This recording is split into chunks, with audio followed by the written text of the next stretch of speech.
Hello everybody, it's me Sugar Song as always and welcome back to Animal Crossing. Today I'm going to show you what you should be doing every single day on your island and a couple different tips and tricks. I'm going to check my 5 daily Nook Mile Plus tasks I have to do for today. As you probably can see, I do have a lot of Nook Miles from doing this. I have to talk to villagers, earn some bells, of course catch some bugs, get some wood, and do my rocks. Doable. Rocks are always a big thing in Animal Crossing, and if you did not know, there is one rock per day that has the money rock. Today is, of course, harvesting my fruit. This is a good money maker as well. You can see a blue balloon back in the background.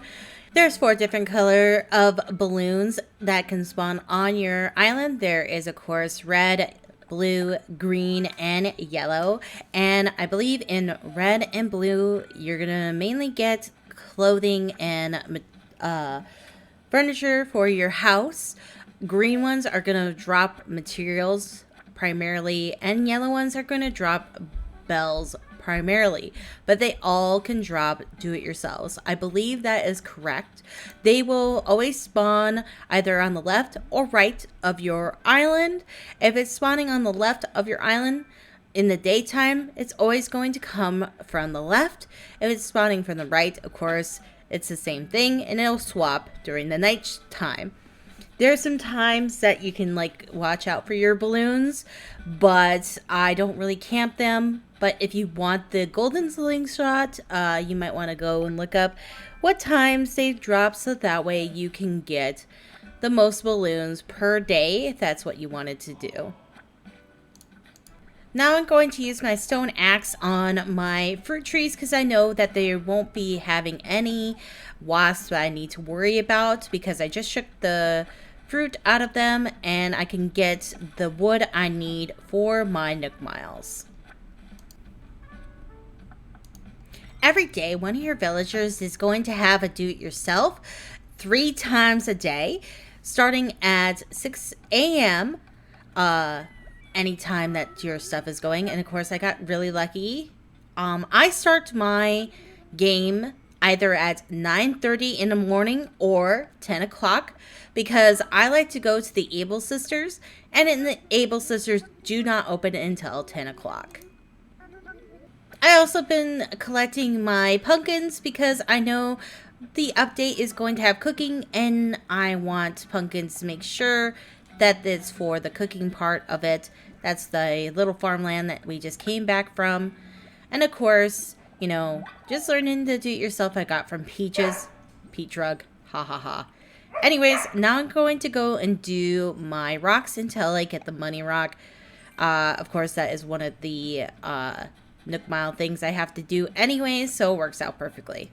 Of course, I have hay bales lining my rocks, so that way I get the full yield of my rocks. Sometimes I kind of mess up, but at least I'll get massive majority of the rock stuff from the rocks if you, of course, have something to hold you back. And I did get all the stuff from my rocks with this particular thing. I will make it look nicer eventually, but this is what I just have going on right now. I also go and pick up all my weeds because, you know, villagers hate weeds. And I always turn in the Nook Mile thing as soon as I get done with it, because you never know what you're going to get next. And you can actually do it when you're doing your first, of course, Nook Mile Plus ones that you get every single day. And of course, you want to go to resident services every single day, especially on the first of the month, because you get money for having your money in your savings account. So what I usually do is I only carry around 2,000 bells on me, or 20,000 bells on me, excuse me, at a given time, so that way I can do my money tree. As you saw, there was some stuff in the lost and found. Oh, I usually check that maybe 2 to 3 times a week, just to see what's in there. That's just stuff that your residents will put in there, and you can get awesome items from that. If you don't like the items, you can of course sell them to Nook's Cranny. I just hold on to the items, and then whatever I have extra towards like the end of the week, I'll sell them. Talking about money trees, I'm going to be putting my Monday money tree right here. I have them sectioned out so I know which one's which. There is a chance that you can get a glorified money tree hole, and you could put 99,000 bells into it, and you'll get 99,000 bells 3 times in a row. So I usually put 1100 into them. Because that way I can figure out which one is my glorified money hole. And if I can figure that out, then I can basically do the 99 bells into one of them instead of doing it to every single one. So if you put 1100 bells into it, and if you get 1100 bells, then that's the day that you want to put your money into the hole for next week. So I'm going to start keeping calendars so that way I can do that later. Obviously, these other money trees do have 1100 bells, but I don't remember what days they were planted. They were earlier probably in the week, but I'm going to start it today, and I'll let you know how that works out for me. And of course, I'm still going around collecting all my fossils, and these are the trees I want to make sure that I have my net out for. These are the ones that will either give me wasps or money or the furniture. You have 2 furnitures per day as long as you have 10 trees on your island that are non-fruit trees.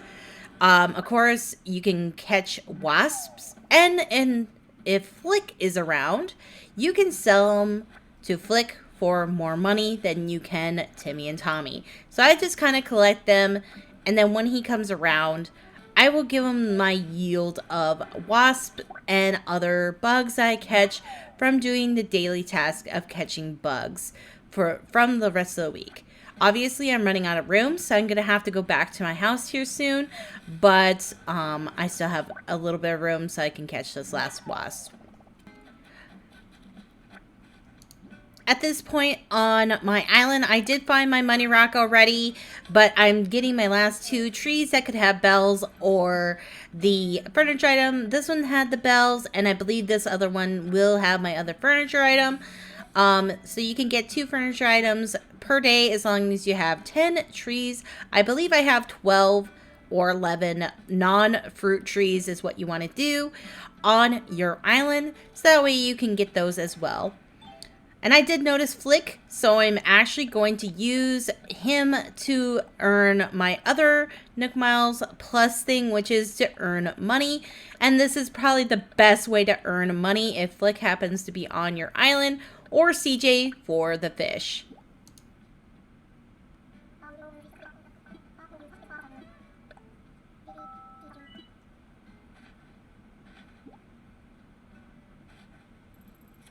Of course, one of the other Nook Mile Pluses I had today was to give Blathers my fossils, or have them at least assessed.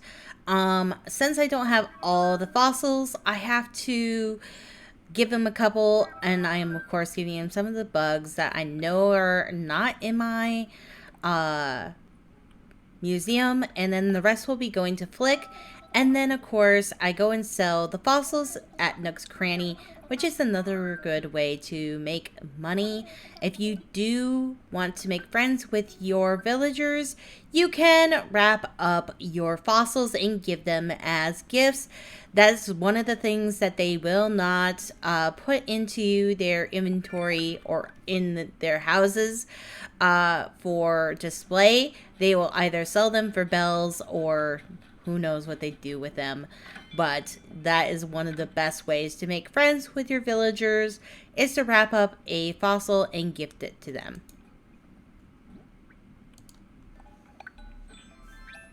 Okay, the last thing I like to do is don my wetsuit and make sure my inventory is completely clear.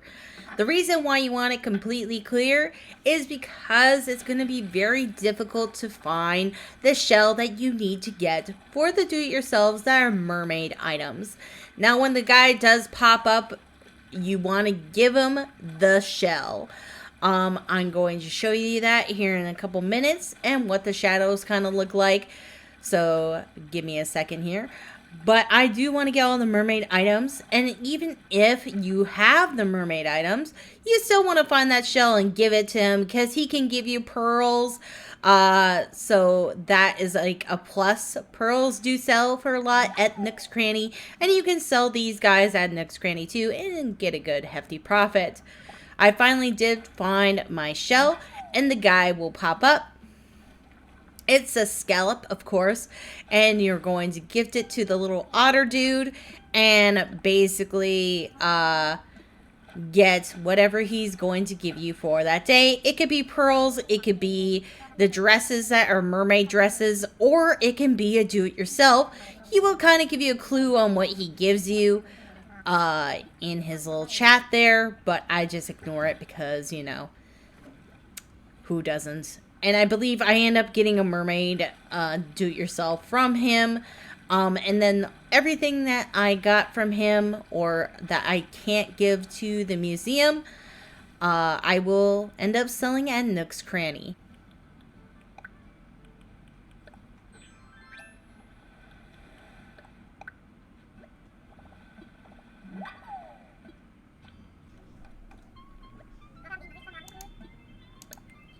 Let's talk about villagers do-it-yourselves.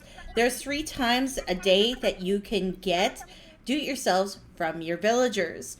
The first time is at 6 a.m. to 12 p.m. The second time is 12 p.m. to 6 p.m. And the third time is 6 p.m. to 12 a.m.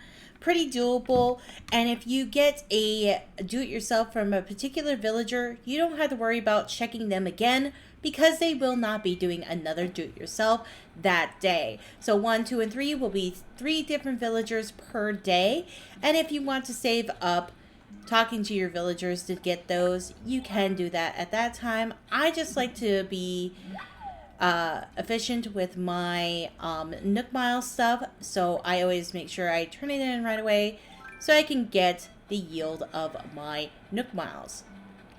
Now on to bottle times. There's 2 bottles per day. A lot of people don't know that. And as you can see, this is my second bottle. You probably saw my first one earlier. The bottle times are exactly 12 hours apart. So if you start at 6 a.m., which is when the first bottle does spawn on your island, you can get your next bottle at 6 p.m. I like to do mine either at 9:30 or 10, and then the 12 hours apart would be right now, which is at 10:35, and so on and so forth. I hope you found this video useful to get all your Nook Mile needs and of course your bell needs. And I hope you found the tips and tricks useful as well. I hope to see you in the next Animal Crossing video. It will be, of course, when the update is out. So I will see you guys then. Bye!